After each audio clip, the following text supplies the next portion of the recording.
Selamat datang di media edukasi video kami, Sumayasa Dum Edukasi, media pembelajaran asik, kreatif, dan menyenangkan.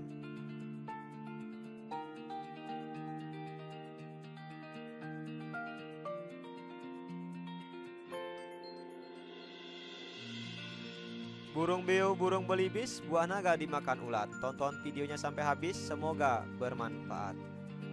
Namun sebelum lanjut, mari kita sama-sama berdoa sejenak agar kita diberikan kemudahan dan kelancaran, dan apa yang kita pelajari pada kesempatan ini memberikan manfaat untuk kita bersama.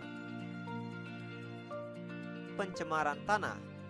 Pencemaran tanah adalah suatu keadaan di mana bahan kimia buatan manusia masuk dan mengubah lingkungan tanah alami. Pencemaran ini biasanya terjadi karena kebocoran limbah cair atau bahkan kimia industri atau fasilitas komersial, penggunaan pestisida, masuknya air permukaan tanah yang tercemar ke dalam lapisan sub permukaan tanah, kecelakaan kendaraan pengangkut minyak, zat kimia atau limbah, air limbah dari tempat penimbunan sampah, serta limbah industri yang langsung dibuang ke tanah secara tidak memenuhi syarat atau illegal dumping. Nah, ini dapat mengakibatkan terjadinya pencemaran tanah.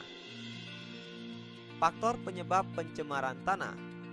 Ada beberapa hal yang dapat mengakibatkan terjadinya pencemaran tanah. Yang pertama, pencemaran tanah akibat limbah domestik.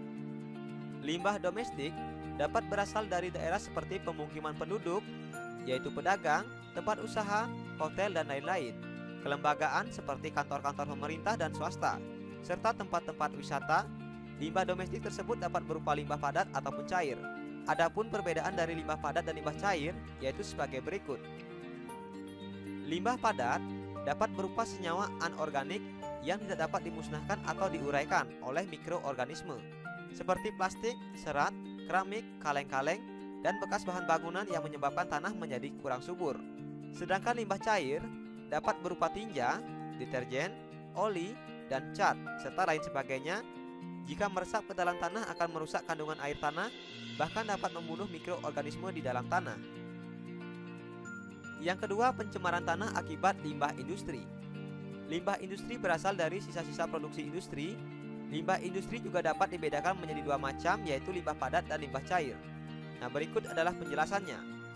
Untuk limbah industri berupa limbah padat, merupakan hasil buangan industri berupa padatan seperti lumpur, bubur yang berasal dari proses pengolahan, seperti sisa pengolahan pabrik gula, wool, kertas, rayon, plywood, serta pengawet buatan, pengawet ikan, pengawet daging, dan lain sebagainya. Sedangkan limbah industri berupa limbah cair merupakan hasil pengolahan dalam suatu proses produksi, misalnya sisa-sisa pengolahan industri berupa pelapisan logam dan industri kimia seperti tembaga, timbal, perak, krom, arsen, dan baron. Ini merupakan zat-zat yang dihasilkan dari proses industri perlapisan logam yang dapat mencemari tanah. Yang ketiga, pencemaran tanah akibat limbah pertanian. Indonesia dikenal sebagai negara agraris yang sebagian besar penduduknya bermata pencaharian sebagai petani. Akan tetapi, karena ketidaktahuan, tidak sedikit petani yang menggunakan pupuk sintetik melebihi ketentuan atau caranya tidak tepat. Akibatnya, limbah pertanian yang berupa sisa-sisa pupuk sintetik untuk menyuburkan tanah atau tanaman dapat menyebabkan terjadinya pencemaran pada tanah. Misalnya penggunaan pupuk urea dan pestisida untuk pemberantasan hama tanaman. Penggunaan pupuk yang terus-menerus dalam pertanian akan merusak struktur tanah. Akibatnya kesuburan tanah akan berkurang dan tidak dapat ditanami jenis tanaman tertentu karena hara tanah semakin berkurang. Selain itu, penggunaan pestisida bukan saja dapat mematikan hama tanaman, tetapi juga mikroorganisme yang berguna dalam tanah juga akan ikut mati. Padahal kesuburan tanah tergantung pada jumlah organisme di dalamnya. Selain itu, penggunaan pestisida yang secara terus-menerus juga akan mengakibatkan hama tanaman kebal terhadap pestisida tersebut.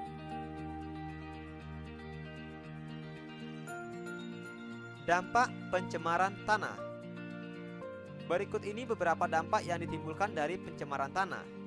Semua hal yang telah mengalami pencemaran pasti ujungnya akan menimbulkan berbagai dampak negatif, tidak terkecuali tanah ini. Jika udara dan air yang tercemar akan menimbulkan berbagai macam dampak negatif, maka tanah pun juga demikian. Ada berbagai macam dampak negatif dari adanya pencemaran tanah. Beberapa macam dampak pencemaran tanah antara lain sebagai berikut. Yang pertama, mengurangi kesuburan tanah.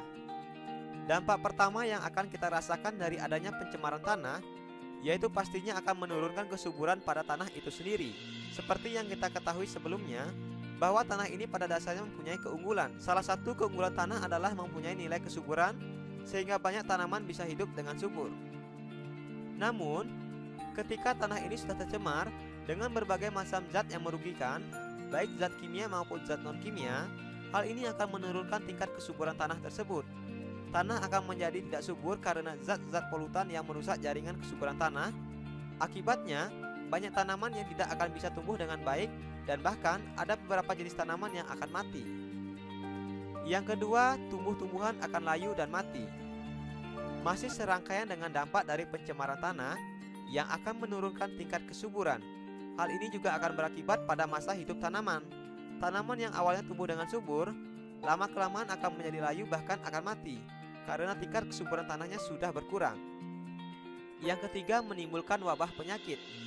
Dampak pencemaran tanah yang selanjutnya adalah penyebab timbulnya bibit penyakit. Tanah yang tercemar merupakan tempat bagi patogen-patogen yang menimbulkan banyak penyakit. Hal ini dalam jangka waktu yang tidak terlalu lama akan menyebabkan berbagai penyakit datang dan menyerang makhluk hidup yang ada.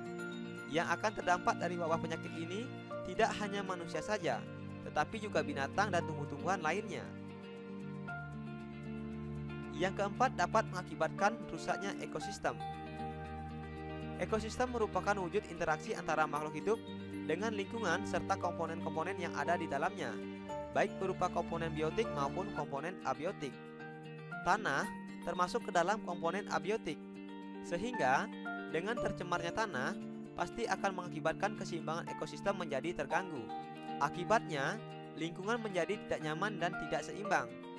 Banyak fungsi yang seharusnya kita dapat justru akan berubah menjadi suatu wujud kerugian. Cara penanggulangan pencemaran tanah. Ada beberapa hal yang dapat kita lakukan untuk menanggulangi terjadinya pencemaran tanah. Yang pertama, melakukan remediasi. Remediasi adalah kegiatan untuk membersihkan permukaan tanah yang tercemar. Ada dua jenis remediasi tanah, yaitu remediasi in situ atau on-site dan remediasi ex situ atau off-site. Pembersihan on-site adalah pembersihan di lokasi. Pembersihan ini lebih murah dan lebih mudah. Sedangkan pembersihan off-site atau ex situ meliputi penggalian tanah yang tercemar dan kemudian dibawa ke daerah yang aman. Yang kedua, melakukan bioremediasi. Bioremediasi adalah proses pembersihan pencemaran tanah dengan menggunakan mikroorganisme seperti jamur dan bakteri. Bioremediasi bertujuan untuk mencegah atau mendegradasi zat pencemar menjadi bahan yang kurang beracun atau tidak beracun, seperti karbon dioksida dalam air.